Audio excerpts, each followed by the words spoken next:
So today magkakabit tayo ng easy start dito sa water pump. This is Super Kasama brand. Yan. Model number niya is 178F diesel powered engine. So tinanggal na natin yung ano niya, yung hilahan niya, yung starter. And makikita nyo sa loob, ito siya. So may cup siya. Diyan tatama yung ating easy start. Ang isa sa mga titignan natin kung tatama ba dito yung tornilyo ng ating easy start, no? Mamaya papakita ko, marami naman yung butas. So papakita natin kung fit siya, no? Papakita natin kung paano mag-install. So this is no cut video. Hindi natin to ikakat para sabihin baka sabihin mo ano, in-edit. So walang edit. Ito yung ating easy start. Ito yung sa ibabaw niya, no? Full metal, 6 na ang tawag dito, spikes. And ito yung loob niya. So yan yung tatama sa loob ng cup para mag-engage, para mag-start yung engine. So ito yung pinapakita ko, ito yung sinasabi kong maraming butas, kaya maraming models na pwede siyang ma-fit, no? Pwede siyang ma-install sa iba't ibang model ng mga engines, but to be sure, send lang na message sa amin. Kakapit na natin to to make sure na yung ito ay tama dito. So kakabit nyo lang yan. Diyan hanapin yung butas. Ito yung butas na sinasabi kanina. Yan. So dun siya sa may gitna tumapat. Oh.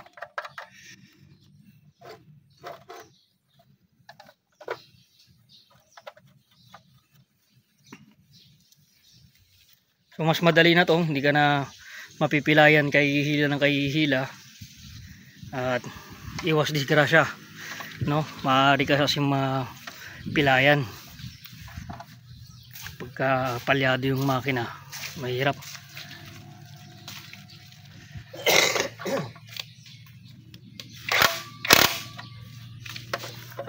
So yan, higpitan lang.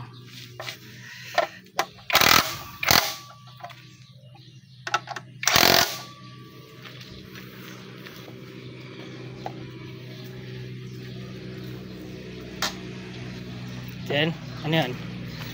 May mga adjustment pa ba dito? Wala na. Check na lang kung... So, ganun lang. Crank lang natin. Kunin mo muna yung slack. Kulang pa. Ay, kunin mo ng bagay.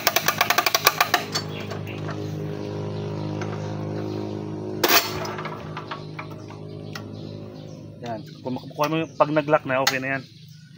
So, lagyan mo siya ng choke. Fuel. Fuel. Then, ito na.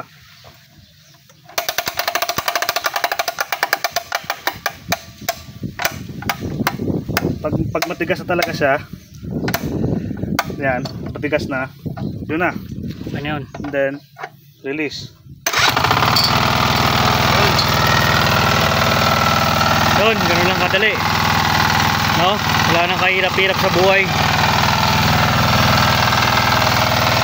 Ganun lang kadali yung pag-install. Ganun lang kadali mag-start. Ulitin natin. Again. Ito nag-lock na. Yan, lock nyo yan. Bigyan mo siya ng fuel. So same process lang naman yan pag gamit itong ano, di ba? Full starter. Yes, same process. But so, ito, wine na. Wine. More or less mga 6 to 8. 6 to 8 pag ounce. matigas na, yan, tigas na. Yan, then release mo lang.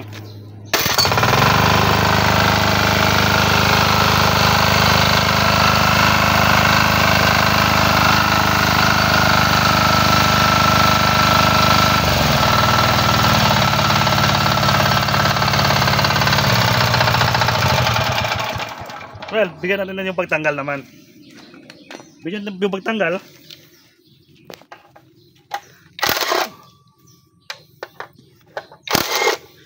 So yan lang yung pag-disassemble. Kung gusto nyo ibalik dun sa dihila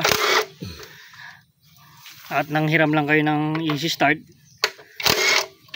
ayan. Yun. So yun lang, tanggalin nyo lang yung bolt.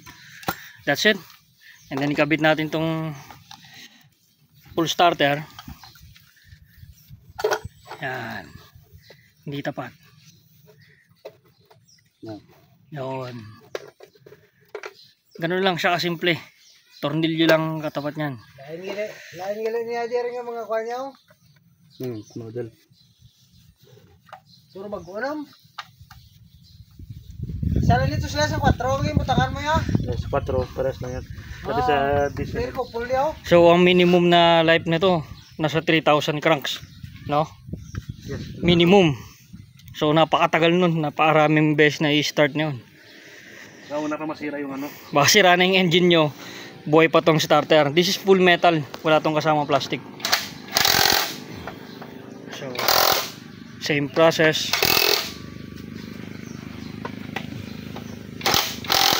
Yun. Okay naman to. Pero Testing mo nga. The problem is porsado ka. so, Pag medyo matanda ka na at may pilay na, mahirap na yan. Yun nga, mahirap.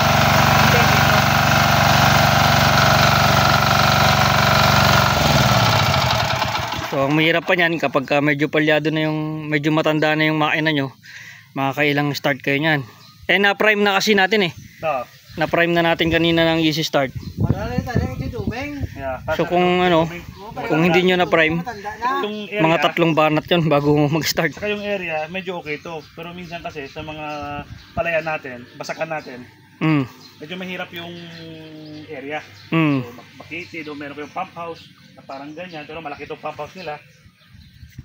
So yun, mas madali yun na start siya. I-crank mo lang, then release. That's it.